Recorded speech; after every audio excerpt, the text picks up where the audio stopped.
할렐루야. 네. 할렐루야. 네. 에이, 왜 이렇게 오늘 전부 다 죽도 밥도 못 먹은 그런 목소리예요? 네. 오늘 무슨 날이에요?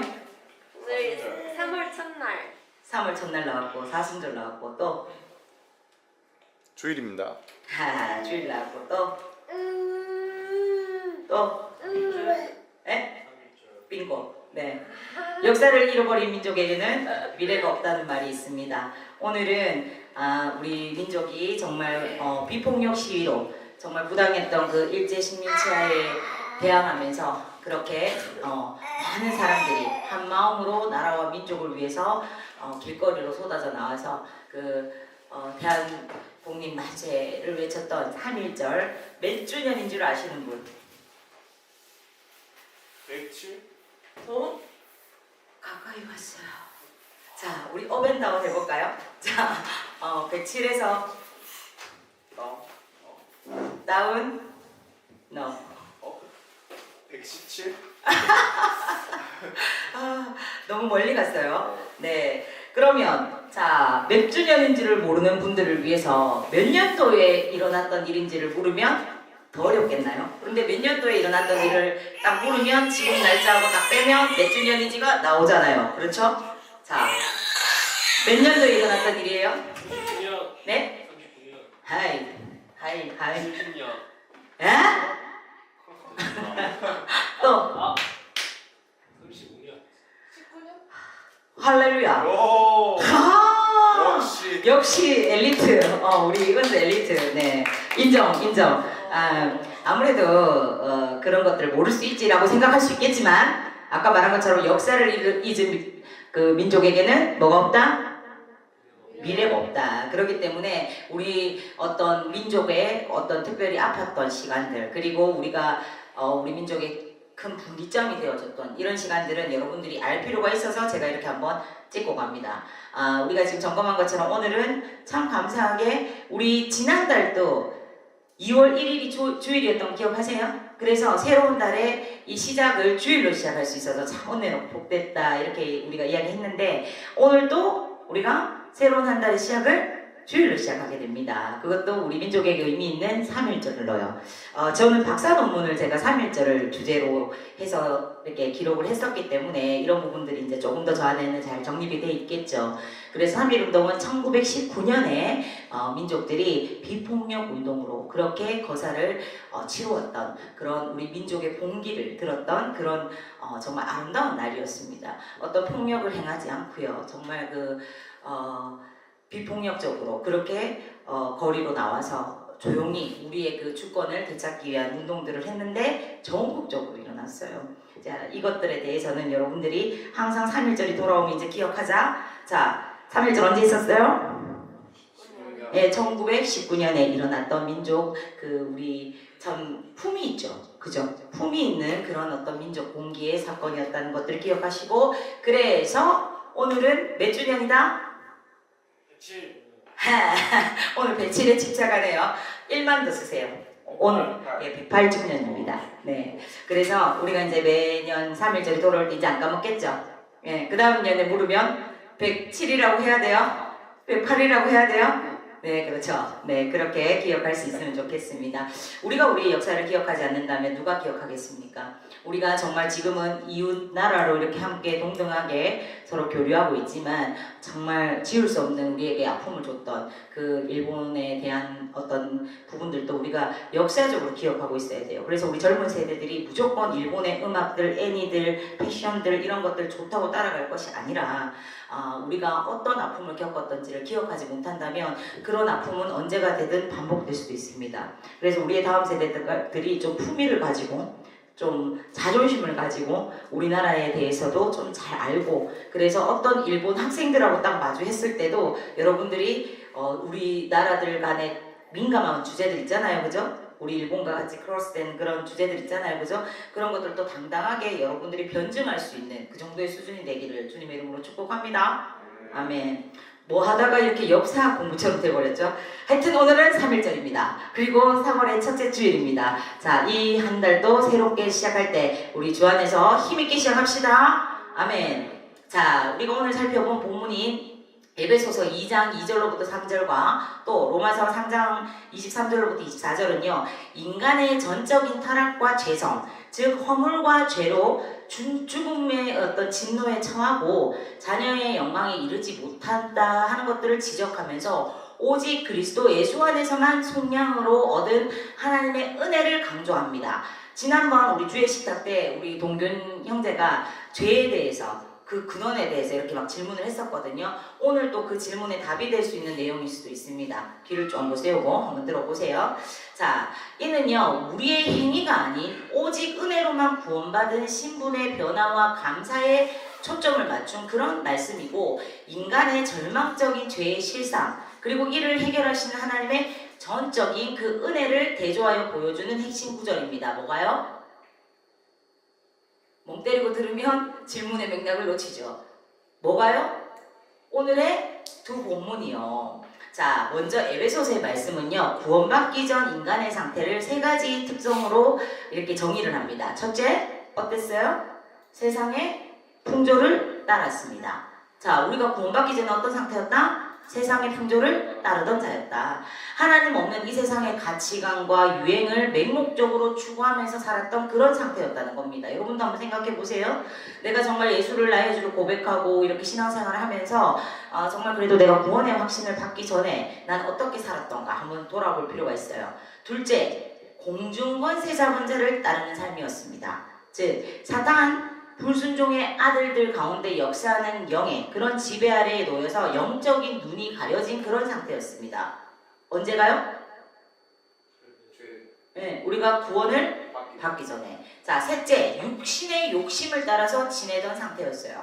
자, 마음과 육체가 원하는 대로, 즉 타락한 본성을 따라 행하면서 살았던 본질상 진노의 자녀였음을 강조합니다. 여러분들 보시면은 지금 뜨끔뜨끔할 수도 있어요. 나는 지금도 좀 그런 것 같은데? 자, 여러분들 기억하세요. 여러분들이 하나님 자녀로 받아들여지고 성령께서 여러분들을 붙잡고 있기 때문에 여러분들의 본성이 그나마도 다스려진 게 그 정도인 거예요. 아시겠어요? 예. 다음으로 로마서의 본문은요. 인종이나 도덕적 수준에 상관없이 모든 인류가 처한 보편적인 문제를 지적합니다. 즉 하나님의 영광에 이르지 못하는 이 모든 인간. 누구요? 모든 인간의 한계를 정확히 드러냅니다. 여기에는 빈부귀천 있을 수 있어요? 남녀노소가 있을 수 있어요? 없어요. 우빈이는 죄가 없어요? 아니라는 거죠. 그러니까 본질상 우리가 모두 죄인됨에 대해서 지적을 하고 있는 것입니다. 특히 모든 사람이 죄를 범함에라는 이 선언은요. 애 없는 인간의 타락과 보편적인 죄성을 의미하는 거예요. 죄로 인해서 인간은 창조 본연의 목적인 하나님의 영광에 도달할 수 없는 전적 무능력의 상태에 빠졌습니다. 이를 신학적으로 영광의 상실이라고 합니다. 그리고 그리스도 안의 속량과 칭의를 통해서 하나님의 해결책을 제시하고 있습니다. 이 본문에서요. 본문에는 절망적인 인간의 상태를 반전시키는 하나님의 주권적인 역사가 드러나고 있습니다. 예수님께서 죄의 대가를 대신 지불하심으로 구원의 길을 열어주셨습니다. 아멘이십니까? 아멘. 이는 오로지 값없는 은혜이고 인간의 공로나 행위가 아닌 오직 하나님의 전적인 선물로 주어집니다. 또한 여러분들이 의롭다 하신 이렇게 칭함을 받은, 그러니까 이걸 뭐라고 해요? 두 글자로? 예, 칭의. 칭의는 자격 없는 죄인에게도 불구하고 하나님께서 법정적으로 의롭다라고 선포해 주시는 기적적인 은혜인 것입니다. 그냥 우리가 구두로만 이렇게 이야기하는 것은 조금 그 공신력이 떨어지죠. 그렇죠? 근데 문서화해서 이렇게 공문화시키는 거는 좀 더 힘이 있어요, 없어요? 하나님 우리에게 그렇게 법정적인 효력 있는 의롭다 하심을 선포해 주셨다는 겁니다. 아멘이 나와야 되는데, 자, 정리하면 우리는 오늘 본문을 통해서 인간의 실존을 직시해야 돼요. 우리는 과거에 어떤 존재였다고요? 공중 권세 잡은 자를 따르면서 본질상은, 우리의 본질 자체는 어떻게 하나님의 진노 아래에 있었던 자들임을 기억해야 됩니다. 그러므로 자랑할 것이 있어요, 없어요?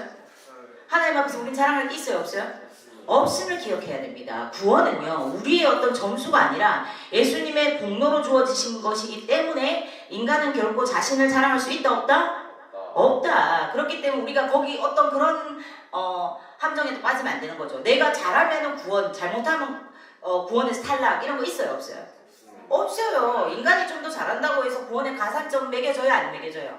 안 매겨줘요. 그러면 내가 좀 실수하고 잘못했을 때는 나는 구원 탈락? 있어요? 없어요. 누가 그런 소리 하면 절대 노라고 이야기해야 됩니다. 성경은 우리에게 그렇게 가르치지 않아라고 이야기해야 돼요. 그럼 왜? 야, 그러면은 너는 마음대로 살아도 되는 거야? 그건 아니야. 나는 하나님 은혜를 알기 때문에 마음대로 살 수 없고 그 은혜에 붙잡혀서 그 은혜의 이제 바운더리 속에서 사는 거지만 가끔 내가 죄의 본성을 따라 실수하고 죄를 짓더라도 나의 구원에는 흔들림이 없어. 왜? 그 구원은 나의 어떠함에서 시작된 것이 아니라 우리 주 예수 그리스도께서 모든 값을 치러주심으로 시작된 일이기 때문이야 라고 명확하게 여러분들의 구원을 흔들려고 하는 자들에게 말할 수 있어야 된다, 없어야 된다? 있어야 한다. 적어도 소송숙 목사에게 이 신앙과 교리에 대해서 들었던 사람은 그렇게 할 수 있어야 합니다. 아멘. 그리고 무한하신 그 은혜에 대해서 매일같이 우리는 감사해야 돼요. 성경은 우리에게 뭐라고 말해요? 죽을 뻔했던 존재라고 말합니까? 아니면 죽을 수도 있었던 존재라고 말합니까? 죽었던이라고 점을 찍습니다. 이미 죽어버렸던 존재라는 거예요. 그런 우리를 살리시고 값없이 의롭다 하신 하나님의 은혜에 감사하면서 그렇기 때문에 이제는 우리가 세상 풍조가 아닌 성령의 인도하심을 따라서 살아가야 되는 존재인 것을 가리키고 있는 겁니다. 아멘이십니까? 자, 지금부터 이 본문을 바탕으로 인간의 죄와 그에 따른 벌 그리고 은혜의 언약에 대해서 살펴보면서 귀한 은혜를 누리기를 소망합니다. 정신 바짝 차리고 들어보세요. 자, 여러분 만약에 하와와 그러니까 아담과 하와가 타락하지 않았다면 어떻게 되었을까요? 선악과 사건이 일어나지 않았다면 지금 우리는 어떨까요? 아마도 그들은 하나님께서 만드신 에덴 동산에서 건강하고 행복하고 노화도 없고 그렇죠? 죽음도 걱정하지 않아도 되는 그런 시간들 속에서 기쁨과 감사가 가득한 가운데 하나님을 찬송하며 살았을 겁니다. 여러분들 상상해 본 적이 있어요? 죄의 결과로 들어온 가장 큰 형벌이 뭐였어요? 죽음이었어요. 근데 만약에 그런 타락과 범죄와 죄의 결과가 오지 않았다면 아담과 하와가 지금 우리와 함께 에덴 동산에서 함께 살고 있을지도 있잖아요. 그래요? 그런 생각 해본 적 있어요? 죽음이 없으니까 그들이 그대로 살아있고 우리는 또 새롭게 계속해서 번성하고 땅에 충만하고 정복해서 그 에덴 동산에서 모든 인류와 같이 살 수도 있었을지 않았겠습니까? 예? 예. 하나님께서는요 그들에게 자유로이 선과 악을 택할 수 있는 뭐를 주셨다? 자유의지. 그래요. 그거 굉장히 중요합니다. 자유의지를 주셨지만 아담과 하와는 그것을 어떻게 사용했어요? 하나님 말씀을 순종하는 데 사용했어요? 거역하는 데 사용했어요? 거역했죠. 거역함으로써 범죄하고 타락하게 된 것입니다. 인간의 타락은요 곧 하나님의 말씀의 준수에 대한 위반으로부터 시작된 거예요. 그런데도 타락에 대한 성경적인 해석에서 떠나서 인간의 타락에 관해 완전히 잘못된 그런 견해들을 가지고 인간의 타락이 천사와의 성적 관계를 통한 것이다. 이렇게까지 주장하는 이단들도 있어요. 그들은 다음과 같이 설명을 합니다. 뱀이 곧 마귀 혹은 사탄이나 하였으니 마귀나 사탄은 곧 타락한 천사를 표시하는 것임을 알 수 있어. 이제 우리는 인간의 조상은 하나님이 허락을 하지 않는 기간에 있어서 어떤 피조물의 유혹에 의해서 불륜한 성적 관계를 맺음으로써 타락되었음을 알았고 천사도 간음으로 범죄했던 사실을 알 수 있고 인간 조상을 유혹한 것이 바로 천사라는 사실도 알았으니 천사와 인간 조상 사이에는 성 문제를 중심으로 하고 불륜한 관계가 맺어졌었다. 이런 얼토당토한 이런 주장들을 하는 이단들이 있다 없다? 실제로 있다. 창세기 3장을 보면 천사장과 하와와 아담이 죄를 짓는 상황이 나온다. 창세기에 그 뱀이 범죄한 천사장 곧 루시퍼임을 우리가 알아야 된다. 그렇다면 천사장 루시퍼는 어떻게 타락을 하게 됐는가? 천사가 간음을 했다. 누구랑 했나? 하와가 바로 천사랑 더불어 간음을 했다. 이런 말도 안 되는 논리를 펼치는 그런 이단들이 있어요. 그럼 여러분들에게는 좀 못 들어가는 신선한 것 같으니까 정말? 이러고 이러면서 그런 일이 있었구나. 창세기 3장의 배경이 그런 우리가 모르는 비하인드 스토리가 있었구나. 이러면 돼요? 안 돼요? 안 되는 거예요. 이처럼 이단들은요 인간의 타락이 하와와 천사가 육체적인 타락에서 시작된 것이다 이런 주장을 하지만 이 견해는 결코 용납될 수가 없고 성경에서 완전히 떠나 있는 주장에 불과한 것입니다. 그러면 인간은 어떠한 상태에서 어떻게 타락했고 그 결과는 무엇이었는가에 대해서 이 시간 살펴보도록 하겠어요. 하나님께서는요 자신의 형상과 모양대로 사람을 창조하시고 그들에게 만물을 다스리도록 위임하셨습니다. 인간은 하나님의 형상대로 지음을 받았을 뿐만 아니라 이 피조된 모든 세계의 문화적인 과업을 성취해가는 문화 명령도 부여를 받은 그런 존재입니다. 그래서 성경은 분명히 말해요. 여러분들에게 이 세상 만물을 따라다니라고 말하지 않습니다. 어떻게 하라고요? 정복하고 다스리고 땅에 충만하고 여러분들이 권세를 가지고 이 땅을 다스리는 자들로 말하고 있어요. 예. 그렇기 때문에 우리가 자연 만물을 보고 해를 보고 빌고 달을 보고 빌고 돌을 쌓아놓고 비는 거 참 어리석은 짓이 맞아요, 아니에요? 예, 어리석은 짓이죠. 다스려야 될 존재가 그 앞에서 빌고 있다는 거, 그거 참 어리석은 거예요. 그리고 하나님께서는요, 아담과의 행위 언약을 체결하셨는데 그 언약의 내용이 뭐였냐? 아담이 선악과를 따먹지 않으면 하나님께서는 그 낙원, 그러니까 즉 에덴에서 아담에게 영생을 주실 것이지만 반대로 그것을 파기할 때는 영원한 죽음을 당하게 할 거다 하는 거였어요. 그런데 인간은 그 계약을 지켰어요, 저버렸어요? 저버렸어요. 하와는 뱀의 게임에 빠져가지고 하나님이 그만 선악과를 먼저 따먹고 그리고 남편인 아담에게도 주어서 아담도 죄를 범하게 되었습니다. 우리는 최초의 인간들이 타락함으로 지었던 그 죄를 뭐라고 부릅니까? 두 글자. 원죄죠. 할렐루야. 즉 모든 인류는 대표자 아담 안에서 하나님에 대하여서 죄를 범한 것으로 규정하는 겁니다. 이해가 되세요? 네. 이해가 되세요? 여러분들 만약에 태어날 때부터 왜 인간은 이렇게 악하지? 아이들한테도 착한 걸 가르치긴 되게 힘들어요. 훈련시키긴 되게 힘들어요. 그런데 가르치지 않아도 욕 같은 거 너무 잘해요. 맞아요, 아니에요? 그리고 누구 때리고 이런 거 안 가르쳐요. 그런데 해요. 그럼 그런 죄성들이 어디서 왔을까? 그리고 내 안에 나도 어쩔 줄 못하는 꿈틀꿈틀대는 이런 죄의 본성들은 어디에 근거를 하고 있을까? 이런 고민을 한 적 있어요? 네. 네, 그게 바로 뭐다? 원죄에서 비롯이 될 거라는 겁니다. 최초의 인간들이 타락하면서 지었던 그 원죄가 인류의 대표인 아담 안에서 하나님께 대해서 모든 인류가 죄가 범한 것으로 규정이 되었다는 겁니다. 웨스트민스터 신앙고백서 6장에서는요, PPT 넘겨주셔야 돼요. 6장에서는요, 시작. 아담과 하와 원인류의 시조였으므로 그들로부터 보통 생육법으로 출생하는 모든 후손들에게 이 죄의 직책이 전가되었고 또 동일한 죄에서의 중과 필요한 성질이 유전되었다. 뭐 기록하고 있어요. 어렵게 느껴져요? 여러분들 쉽게 생각하면 이렇게 생각하면 됩니다. 부모님들한테 DNA 물려받아요.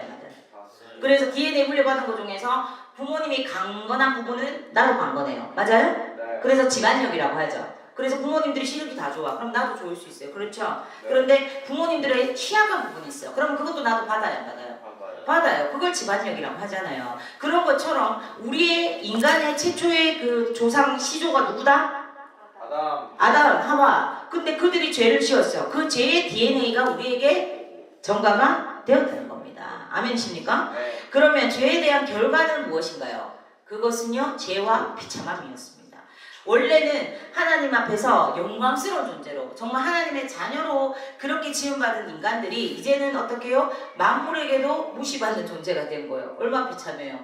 예전에는 사자가 아담이 아마 사자 이리 와 하면 사자가 강아지처럼 이러고 왔을 거예요. 그런데 어때요? 지금 우리는 사자를 보면 동물원이 아닌 현실에서 만났다 생각해봐요. 그죠? 사자가 우리를 무서워해요. 우리가 사자를 무서워해요. 이게 뭐다? 이것도 죄의 결과다. 예. 자, 웨스트민스터 소교리 문답 17문은요, 시작. 그 타락은 인류를 죄와 비참한 상태에 이르게 했다고 기록합니다. 예, 그리고 18문에서는요, 시작. 타락한 상태에서 인간을 싫어하는 것은 아담의 첫 번째와 후회인데 그것은 보통 원죄라고 하며 여기에 뒤따라 나오는 모든 실제적 문제다 다 포함한 것이라고 밝히고 있습니다. 자, 또한 제 19문에서는요, 시작. 타락한 상태에서 사람의 비참함에 대하여 받기를 모든 인류와 타락함으로 말미암아 하나님과의 교제가 끊어지고 또 그의 진노와 저주 아래 있게 되어 생전의 모든 비참함과 죽음과 영원한 심판을 받게 됩니다. 이렇게 기록을 하고 있어요. 그렇습니다. 하나님이 보시기에 좋았을 정도로 훌륭한 아주 탁월한 그런 작품이었던 고귀한 인간은 죄를 범하지 않을 자유 속에서도 최고조로 성숙한 그런 어떤 인간성을 지니고 생명으로서 그렇게 충만한 삶을 누릴 수 있음에도 불구하고 하나님의 명령을 어기고 죄를 범함으로 비참한 지경에 빠질 것입니다. 우리는 종종 타인들 앞에서 우리 자신이 죄악과 무관한 듯 보이려고 하지만 사실 우리의 내면 세계는요 얼마나 혐오할 만한 그런 죄된 생각들과 행위들로 가득 차 있습니까? 나는 아니야 있어요? 이렇게 질문하면 저도 동일해요. 자 아닌 척하지만 우리 안에 누가 진짜 우리를 투시해서 딱 마음을 들여다볼 수 있다고 한다면 누가 볼까 봐 두려운 그런 마음들 행위들 우리 안에 가득히 있어요 없어요? 네, 그러한 것들이 얼마나 자주 우리로 하여금 하나님 앞으로 피하여서 숨게 합니까? 때로는 여러분들 안에 숨어있는 그 죄악들이 하나님 앞에 나가지 못하게 붙잡지 않아요? 자, 그 죄들이 얼마나 통렬하게 우리 자신의 연약함을 고발할 때도 있습니까? 야, 이 등신아, 병신아, 네가 그래가지고 무슨 하나님 자냐? 네가 그래가지고 무슨 크리스찬이야? 네가 그래가지고 주일날 앞에 서서 찬양 기도를 한다고? 아이고, 네가 그래가지고 기도한다고? 얼마나 많은 정죄들이 우리에게 화살을 쏩니까? 아니에요? 남의 이야기예요? 남 쳐다볼 거 없어요. 이거 자기 이야기예요. 틀렸어요? 자, 죄는 아담과 하와의 원죄를 물려받고 스스로 죄를 지는 우리를 항상 범민하게 합니다. 그래서 대사도였던 사도 바울도요 뭐라 그래요? 내가 원하는 바 선을 행치하고 원치 않는 바 악을 행한다. 그렇기 때문에 나는 뭐다? 오호라 나는 공고한 사람이로다. 이렇게 한탄했단 말입니다. 사도 바울이 그러했을진데 여러분들은 어떻겠습니까? 그렇죠? 머리로는 내가 지금 술 마시고 이런 자리에 있어야 될 존재가 아니야 하는데 발은 이미 가서 술집에 앉아서 한 잔 들고 있어요. 그런 내 자신 간에 내면의 충돌이 일어날 때가 있어요 없어요? 솔직하게 생각해 보세요. 자, 그런 우리를 누가 아신다? 하나님은 아셔요. 그러나 아담과 하와에게도 긍휼을 잊지 않으셨던 하나님께서는요 오늘날도 그분의 사랑하시는 이 가련한 영혼들을 찾으시며 그 죄와 번민하는 마음 속에서 거칠어진 마음들을 위로하시는 좋으신 하나님이십니다. 아멘이십니까? 네. 자, 어거스틴은요 고백록 제1권 7절에서 이렇게 고백을 합니다. 시작. 주 하나님 들어주소서. 인간의 죄악이여 인간은 죄를 지을 수밖에 없는 존재이고 고백적으로 당신은 그러한 인간을 불쌍히 여기십니다. 주께서 인간을 창조하셨으나 인간 속에 있는 죄는 당신이 만드시지 않으셨사오니 나의 힘든 시절에 죄를 깨닫게 하신 분은 누구이십니까? 계속 있잖아요.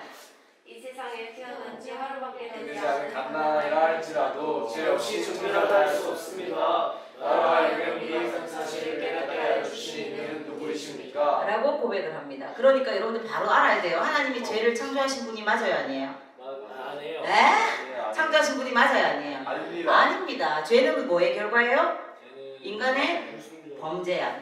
타락함의 결과입니다. 그 대신 하나님이 하신 역할은 오히려 죄를 깨닫게 해주신 하나님이십니다. 그래서 회개의 기회를 주시는 좋으신 하나님이십니다. 아멘이십니까? 네. 하나님께서는 범죄하여 타락하고 비참에 빠진 인간들을 우리들을 나를 그냥 방치하시거나 버리지 않으셨어요.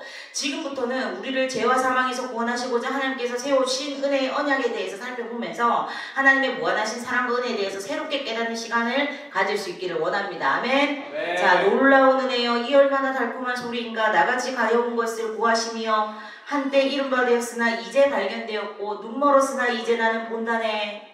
이 찬송시는요 1779년에 존 뉴턴이 쓴 것인데 우리나라 찬송가에는 이게 뭐라고 번역이 되어 있을까요? 나 같은 죄인 살리시. 네, 이 제목으로 소개가 되어서 오랫동안 사랑받고 있는 찬송가죠. 자, 이 곡은 비록 짧지만 인간의 타락한 그런 죄악된 모습과 구원을 베푸시는 그 하나님의 은혜를 잘 묘사하고 있는 아름다운 찬송입니다. 뉴턴은요 한때 자신이 행했던 노예무역, 이 사람은 이 사람들을 그냥 물건처럼 팔고 사고 하는 그런 역할을 했단 말입니다. 온갖 죄악들을 회상했고 그 자신의 그러한 모습에도 불구하고 구원의 은혜로 찾아와 주신 그 하나님을 찬송하고 있습니다. 여러분들 지금 딱 존 뉴턴의 한 가지 일만 말해도 노예무역 이런 거 한 가지만 말해도 존 뉴턴보다 난 나쁜 짓 해봤어요? 손 들어보세요. 준아 해봤어? 존 뉴턴보다 나쁜 짓 해봤어? 자, 존 뉴턴보다 나 나쁜 짓 해본 적이 없어요. 그러면 이런 존 뉴턴도 하나님이 버리지 않으시고 이렇게 구원하시고 회심시키셔서 하나님 사랑 바꾸셨다면 나는 된다 안 된다? 된다 안 된다? 된다. 나는 된다. 하나님은 긍휼하심으로 죄인들을 내버려두지 않으시고 찾아와 주신 하나님이십니다. 아멘이십니까? 아담과 하와가 하나님과 맺은 그 행위 언약을 어겼을 때에도 하나님은 그들에게 벌을 주심과 동시에 긍휼을 베푸시기를 잊지 않으셨어요. 아멘이세요? 네. 반면 우리는 성도가 되었다고는 하지만 긍휼을 베푸기가 얼마나 인색할 때가 많아요. 나한테 조금 실수한 형제자매, 죄를 범한 형제자매들 보면은 기도와 사랑과 권면과 긍휼을 베푸기보다는 오히려 통렬하게 냉엄한 시선을 보내면서 그들의 자존감을 바닥을 치게 만들려고 짓밟고 이럴 때는 없었어요? 예, 없었어요? 마치 자신은 의인이나 된 것처럼 생각하면서 나에게 좀 죄를 범한 또 어떤 실수한 그런 형제자매들을 천시하고 그렇게 포기하고 버려버린 적은 없어요? 어때요? 우리는 그런 사람들일 수가 있다 없다? 없다. 에이, 그런 사람들일 수 있다 없다? 있다. 있다. 존재에 대해서 자각을 좀 하십시오. 우리는 충분히 그럴 수가 있다 없다? 있는 존재예요. 하나님께 너무 많은 용서와 사랑과 긍휼을 입었지만 그거는 온데간데 없이 까먹고 나 조금 아프게 하고 나 조금 힘들게 하면 정말 그 상대를 진짜 발 밑으로 놓고 짓밟고 찢기고 상하게 할 수 있는 존재가 누구다? 나다. 우리한테 그런 악한 본성이 있다는 것들에 대해서 여러분들 기억하셔야 돼요. 자, 우리는 그런 사람들일 수 있어요. 그러나 우리가 믿는 하나님은 범죄한 인간에게도 긍휼을 잊지 아니하시고 다시 언약을 맺어주시는 좋으신 하나님이십니다. 아멘이십니까? 자, 웨스트민스터 신앙고백서 7장 3절에서는요 은혜 언약에 대해서 다음과 같이 설명하고 있어요. 시작. 사람이 타락함으로 스스로 그 언약에 의해 생명을 얻을 수가 없게 되었는데 주께서는 그 주신 뜻대로 크게 언약을 다짐하는 둘째 언약을 맺으셨다. 시작.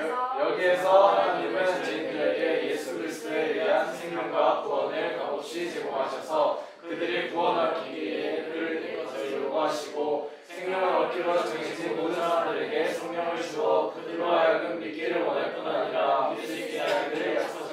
아멘. 그런데 이 언약은요 율법 시대와 복음 시대에 서로 다르게 집행이 되었어요. 율법 시대에는요 이것이 약속, 예언, 제사, 할례, 유월절량 또 유대 백성들에게 주어진 다른 예표와 규례에 의해서 집행이 되었습니다. 이 모든 것들은 오실 예수 그리스도를 예시한 것이고 그 당시에는 성령의 역사로 말미암아 약속된 메시아 신앙으로서 선민들을 가르치고 양육하기에 충분하고 유효했어요. 이것을 가리켜서 우리가 뭐라고 할까요? 옛날 약속이에요. 힌트. Old Testament. 예, 구약이라고 합니다. 네, 드디어 한 번 했네요. 자, 그리고 복음 시대에 있어서 실체이신 예수 그리스도께서 진짜 나타나셨어요. 구약에서 오실 예수 그리스도다. 이렇게 나는 메시아를 너희에게 보낼 거야. 이런 약속을 주신 게 언약이란 말이에요. 그래서 올드 테스트먼트 구약. 그런데 그 구약이 시행된 것이 어디다? 신약이요. 그렇죠. 이 언약을 시행한 규례의 말씀들이 말씀의 전파와 세례와 주의 만찬과 성례의 집행으로 대치가 되었습니다. 이것을 우리가 뭐라고 한다고요? 다시 한번 신약, New Testament. 예, 그래서 성경은요, Old Testament, New Testament 그 두 가지가 성취된 약속의 책인 것입니다. 아멘이십니까? 자, 그러나 실제가 다른 두 개의 은혜의 언약이 있는 것이 아니라 단 하나의 동일한 은혜의 언약이 다양한 경륜 안에서 드러난 것뿐이에요. 은혜의 언약은 하나님과 죄인 사이의 은혜로운 협정이었습니다. 웨스트민스터 대교리 문답 제31문에서도 말하고 있듯이요. 시작. 우리는 주자 되신 그리스도와 맺으시고 그 안에서 그로서는 모든 택한 자와 맺으신 것. 아멘. 자, 벌코프라는 이 신학자는요, 이를 그의 조직 신학에서 다음과 같이 정의를 했습니다. 한번 봅니다. 시작. 이 은혜는 그리스도하신 하나님과 죄인 사이에 맺으신 은혜로운 협정이며 이 언약에서 하나님을 스스로를 믿는 믿음으로 약속하시며 죄인이 믿음으로써 이 약속을 받아들이시고 신앙과 신앙의 삶을 약속하십니까? 약속하십니까? 그러니까 여러분들을 하나님은 여러분들의 행위를 보는 것이 아니에요. 민지가 그러지 말아야지 했는데 또 과음을 했어. 그럼 하나님께서 너는 정말 아무리 지켜봐도 내 자녀들 자격이 없다 이렇게 말을 하셨어. 이렇게 말씀하실 거야? 하나님? 민지가 믿는 그런 하나님이야? 아니라는 거예요. 내가 그 대신 뭐 때문에? 내가 하나님 믿는 믿음을 보시는 거예요. 아멘이십니까? 형제들도 마찬가지예요. 제가 앞에서 눈을 반짝이며 듣는 자매가 너무 예뻐서 그렇게 말한 건데 너희들은 다르냐고요. 자, 그러므로 우리도 이 놀라우신 은혜를 베풀어 주신 것을 칭송했던 바울 사도처럼 하나님의 은총을 날마다 노래해야 될 줄 믿습니다. 우리도 주님 앞에서 내가 죄인 중에 내가 괴수입니다 라고 고백할 수밖에 없는 존재들 아닙니까? 그러므로 죄인을 향해서 오래 참으시고 구원을 베푸시고 홀로 하나이신 하나님께 존귀와 영광이 세세토록 돌려드려야 될 줄 믿습니다. 어거스틴은요 고백록 제1권 20장에서 이 은혜와 감사를 이렇게 표현했습니다. 시작. 자, 자신의 감사처럼 자신의 고백처럼 시작. 나를 창조하신 하나님은 선하신 분이며 어찌하여 나에게 허락해 주신 이 모든 선한 것들로 인하여 주님 안에서 참 행복과 기쁨을 누릴 수 있었습니다. 그러나 나는 어리석게도 참 만족과 기쁨과 진리를 하나님 안에서 찾지 못하고 세상 가운데서 찾으려 했기 때문에 나의 갈 길은 슬픔과 혼란과 실수의 길로 접어들었습니다. 내게 꿀송이보다 더 달콤한 기쁨과 영광과 확신을 주시는 나의 하나님이시여 주신 선물들로 인하여 당신께 감사드리며 간구하오니 제게 주신 선물들을 잘 보존할 수 있게 하소서. 왜냐하면 이렇게 함으로써 주님께서는 저를 보존하게 하시고 제게 주신 선물들을 따라 나가게 될 것이며 애초에 당신이 주신 나 자신의 모습으로 생각을 함께 구할 수 있기 때문입니다. 자, 다 같이 기야. 진짜 멋진 기도문이지 않습니까? 고백이지 않습니까? 네. 여러분들의 삶에 이런 고백이 흘러나오기를 소망합니다. 아멘. 네. 말씀을 마무리합니다. 지금부터 중요해요. 집중해 보세요.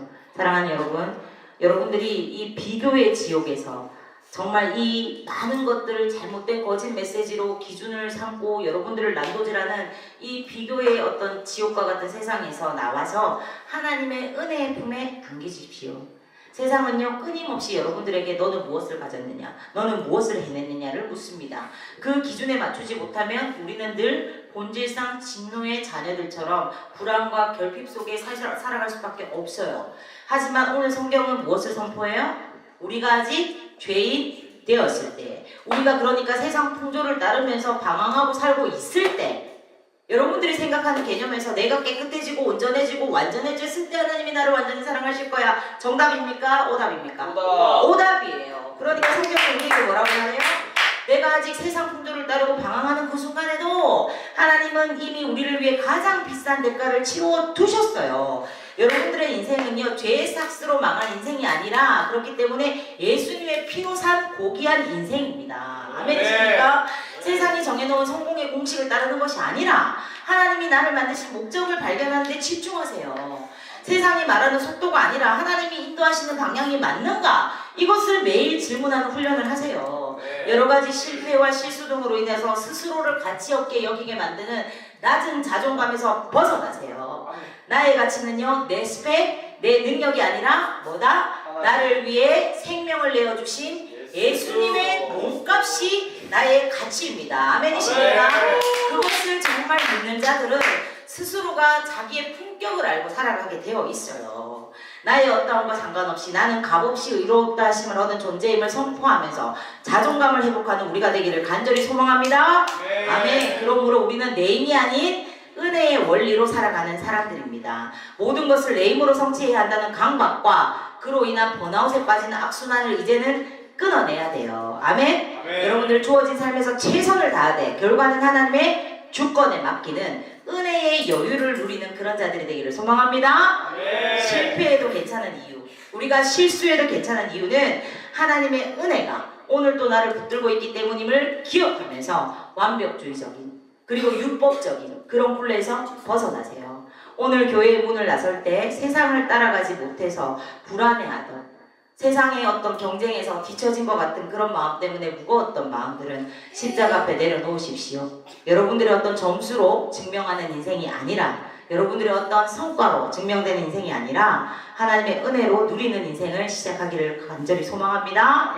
자, 우리는 더 이상 진노의 자녀가 아니라 하나님의 사랑을 받는 자녀입니다. 그리고 그 은혜이면 충분합니다. 아멘. 그래서 우리가 맨날 고백하듯이 주님이라면 나는 주님 한 분이면 충분합니다. 그런 인생이 되기를 소망합니다. 아멘.